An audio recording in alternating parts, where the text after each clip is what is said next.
एक है बाप होना और दूसरा है शफीक होना।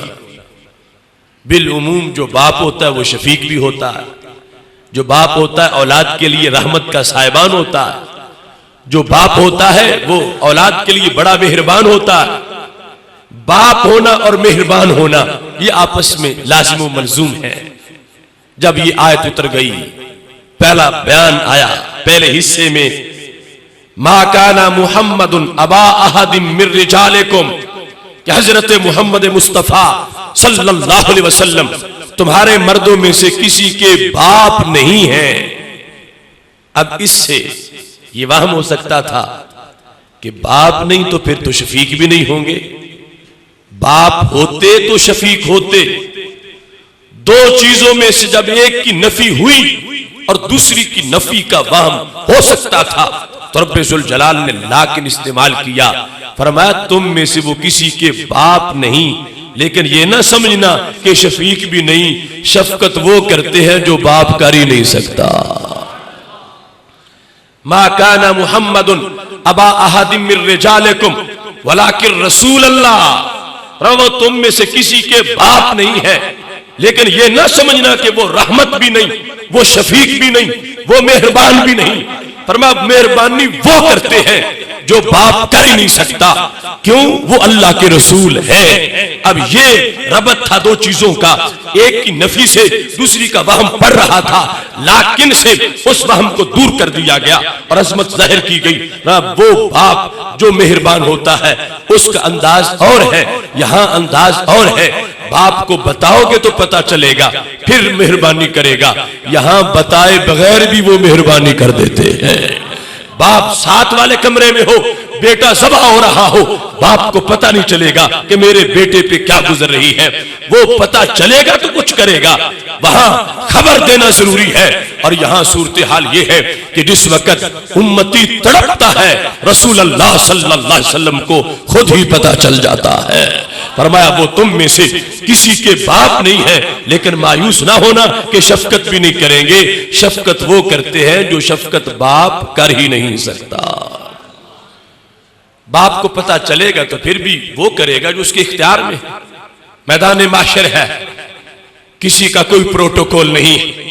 बड़े बड़े ताजवरों के ताज उछल चुके हैं और बड़े बड़े ऊंची कुर्सियों वाले कदमों के नीचे मोम जामे बन चुके हैं। ऐसे माहौल के अंदर जिस वक्त बाप बेटे को भूल चुका होगा और बेटा बाप को भूल चुका होगा, उस माहौल में भी मेरे नबी अलैहिस्सलाम अपनी उम्मती को नहीं भूलेंगे। गुनहगारों का रोजे माशर शफी खैरुल अनाम होगा, दुल्हन शफात बनेगी, दूल्हा नबी अलैहिस्सलाम होगा। इधर वो गिरतों को थाम लेंगे, उधर प्यासों को जाम देंगे। सिरात मीजान हौज़े कौसर यही वो आली मकाम होगा। आना लहा कह के आसियों को लेंगे आगोश मरहमत में, अजीज अकलोता जैसे मां को नबी को अपना गुलाम होगा। अब ये आगाज था इस मजमून का, तुम में से वो किसी के बाप नहीं है, लेकिन शफकत में बाप से बढ़ के हैं, क्योंकि वो अल्लाह के रसूल सल्लल्लाहु अलैहि वसल्लम है। और रसूल वो शफकत करता है जो शफकत बाप कर ही नहीं सकता। अब आगे इसको तरक्की दी रब्बे जुल जलाल, फरमाया व खातमन नबीयीन, वो सिर्फ रसूल ही नहीं, वो आखिरी नबी भी है। अब यहां से मजमून एडवांस मजीद कैसे हुआ? हर रसूल अपनी उम्मत के लिए शफीक होता। आखिर एक माली अगर हो जिसने पौधे लगाए हों, उसे भी अपने पौधों से प्यार होता है। तो नबी ने तो बड़ी मेहनत करके उम्मत तैयार की होती है। हर नबी को अपनी उम्मत से बड़ा प्यार होता है, मगर रब्बे काबा की कसम है, जो प्यार हमारे नबी अलैहिस्सलाम को अपनी उम्मत से है, वो किसी नबी को अपनी उम्मत से नहीं था। उसकी वजह भी है और यहां उसका बयान भी है। वो तुम में से किसी के बाप नहीं है, लेकिन अल्लाह के रसूल हैं। और फिर वो आखिरी नबी, एक वो रसूल हैं जिनको पता है कि मैं चला जाऊंगा तो और आ जाएंगे, मेरी उम्मत का सहारा बन जाएगा, मेरी उम्मत को आके वो संभाल लेंगे, मेरी उम्मत के लिए वो अब्रे करम बन जाएंगे। उस पैगंबर को अपनी उम्मत से प्यार तो बड़ा है, मगर वो प्यार नहीं कि सब कुछ मैंने करके ही जाना है, इनका मेरे बाद कोई सहारा नहीं। वो कहेंगे जब तक मैं हूं, आगे इनके लिए और आ जाए। मुफस्सिरीन ने इसकी एक मिसाल लिखी। एक शख्स वो है जिसकी औलाद के चच्चे भी हैं, मामू भी हैं, और दूसरा वो है कि जिसकी औलाद का ना कोई चच्चा है ना कोई मामू है। अब दोनों के प्यार में फर्क है। जिसकी औलाद के चच्चे भी हैं, मामू भी हैं, वो औलाद से प्यार तो करता है, लेकिन उसके दिल में चलो मैं मर गया तो चच्चे संभाल लेंगे, मामू संभाल लेंगे, प्यार जरूर करेगा। अपने औलाद के लिए बैंक बैलेंस सोचेगा, उनके लिए सब कुछ सोच रहा होगा, मगर फिर भी उसको सहारा है। लेकिन इसे ये पता है कि मेरी औलाद का ना कोई चच्चा है, ना कोई ताया है, ना कोई मामू है, कोई रिश्तेदार है ही नहीं, सब कुछ मैंने ही करना है। अब जितना ये औलाद के लिए सोचेगा, इसका एक अपना अंदाज होगा। बिला तशबीह जो अंबिया अलैहिमुस्सलाम आए और उनको पता है कि अभी नबूवत का सिलसिला जारी है, हम नहीं होंगे कोई और आ जाए, उनका चेहरा भी पुरनूर होगा, उनकी तालीम में भी बड़ा सुरूर होगा, वो भी दिल में दर्द रखेंगे इन गुलामों का, वो भी इनकी कश्ती किनारे लगाएंगे। उन तमाम अंबिया किराम अलैहिमुस्सलाम ने अपनी उम्मतों से बड़ा प्यार किया है, मगर उनको पता था कि मेरे बाद और आने वाले हैं, वो आके सहारा दे देंगे। उन्होंने वो प्यार नहीं किया जो प्यार मेरे नबी अलैहिस्सलाम ने किया है। आपको पता है मेरे बाद कोई नहीं आएगा, सब कुछ उम्मत का मैंने आप ही करना है, मैंने सब कुछ इनको अता करना है, मैं आखिरी नबी हूं और मुझ पर नबूवत का दरवाजा बंद हो रहा है।